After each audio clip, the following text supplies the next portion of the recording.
Hello and welcome to my April update video. So last month has been a little bit crazy because this happened. The response to this video has been crazily overwhelming and humbling, and I'm super grateful for everyone who joined my channel over the last month or so. I can't even, that first week I couldn't even process what was happening. So thank you everyone. If you want to know more about what my goals with this channel, I recommend you check out this video that I made a little over a month ago when I had 3K subscribers. It's still weird that this happened. And after the response to that video, I'm very proud to announce that the album Invictus, which features a lot of tracks that I showed in it, is now out on Spotify and Bandcamp. You can check them through the links down below. If you want to support me, the best way to do that is to get the album through Bandcamp. In the comments to this video, as well as in messages and emails I got later, I got a lot of similar questions, and I would like to address a few of those in this video. So the one question that I got the most was, which samples do I use? The core of my samples consist of Cinematic Studio series. I use those 90% of the time, but when I need to layer them with something that has a little more of a punch, I layer them with Metropolis Arc 1 and 2. For choirs, I use mostly Performance Samples Oceania 2 for shorts, ATO Insolidus for longs, and sometimes layer them with Metropolis Arc as well. And besides those, I also use the Composer Cloud by East West, but that covers really 95% of everything that I use. Oh, and Synths, Omnisphere and Zebra mostly. And Damage 1 and 2 for percussion, and I think now we're mostly there, yeah.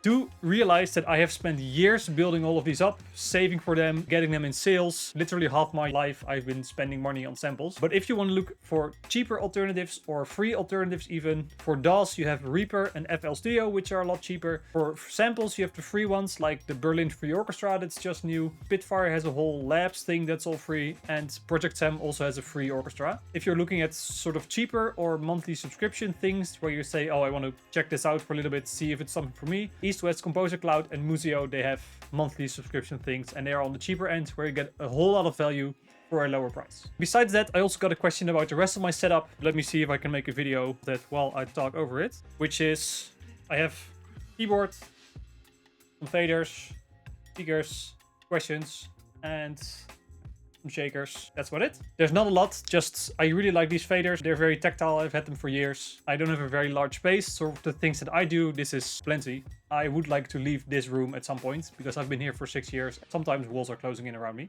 Then about the plugins I use a lot of Sound Toys, especially Echo Boy and Crystallizer I really like. I use FabFilter Pro Q, which is just so easy to use. And for reverb, Cinematic Rooms is the one that I really like and that I use most of my stuff, together with Valhalla Room. Another question that I got a lot was, will I make more videos like the 10 orchestration tips? And yes, I will. However, do keep in mind, they take time to make. And when I write something that I can't share because it's for a client or it's under NDA or whatever, I can't just share it online. So I have to be careful with that. However, I do love making them. I do want to make more of them in the future. Then I got a lot of questions about my mixing process, and for that, most of it is already set up in the template with everything that I've applied and tweaked over the years. Then a lot of it comes down to orchestration. I think the third thing, the question was kind of how my mixing works, but also how I make things feel alive. I think that last part really comes down to really getting to know your sample libraries, what they're good at, what they're not good at, and how you can make them shine. For example, one tip, when using any short articulation library, very often you have like spiccato, staccato, marcato, all kind of different lengths of shorts. Really make use of those. So when you have a short passage, which is like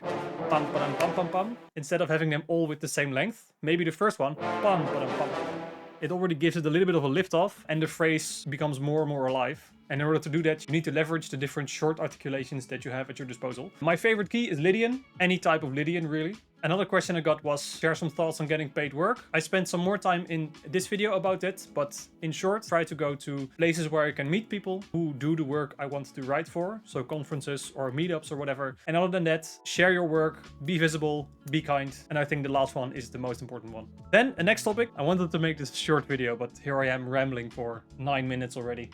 I would like to do more live streams. However, I do have to get some things sorted before I do that, because streaming audio from Cubase to OBS is a nightmare that for some reason always breaks. But my question is, what would you like to see me live stream? I have two options. One of them is to do a new season of Let's Compose, where I compose a track in 1.5 hour sessions. I could live stream those full episodes and then make the shorter edit of it. Another thing that I've been considering is live streaming some work I'm doing for half, either composition work or implementation or testing or whatever. So let me know in the comments if you would like to see any or either of those. Then a little update on some projects I've been working on. I've been very busy over the last few weeks, also with things that came my way after the orchestration tips video. That has been like the defining thing that happened to me in the last month. In April, May will be quite busy. I had my first game release in March, which I made a video about, Dancing Panda's Ranger's Path. Then for half, we have very exciting news. We've been accepted into a accelerator program in Lithuania, which means that the guys of the studio in Lithuania will be receiving lectures and mentoring and feedback, and there's also some funding available for the game. That's very exciting news, and I hope we can get some funding to record some live musicians as well, because that score is just screaming to get a live solo viola recorded. In terms for half, I also reached a breakthrough of something that I was stuck in for months. So I wrote a lot of music for the new chapter and will be continuing to do so over the next couple of weeks. The next videos I'll be making will be about Wise and our music system that we have set up. Then I also got nominated for an award. Yeah, this month has been crazy. My score for the animated short Next Please got nominated for a Dutch Media Music Award in the short film category, which is super exciting and also very humbling. The same animator who made that film, I'm also working on another film with her, and she also made the cover art for Invictus. So I'll say, thanks Eva, you're the best in the comments. Because she is. That's it for now. The last month has been mostly dealing with the very positive fallout of the orchestration tips video. I'm super grateful and humbled. I try to get back to everyone. My apologies if I have missed your message or email or whatever. Life has just been a little bit crazy over the last month. I'm gonna leave it at that for now. So let me know what you think about the live streams and what you'd like to see in those. I will make another one of these updates videos late May or early June when the storm of my next month and a half has died down a little bit. Do check out Invictus on all streaming platforms. If you want to support me, again, Bandcamp is the way to go. And thank you so much. Don't forget to subscribe, like, wishlist half, all that good stuff. I hope you have a great weekend, and I will see you in the next one.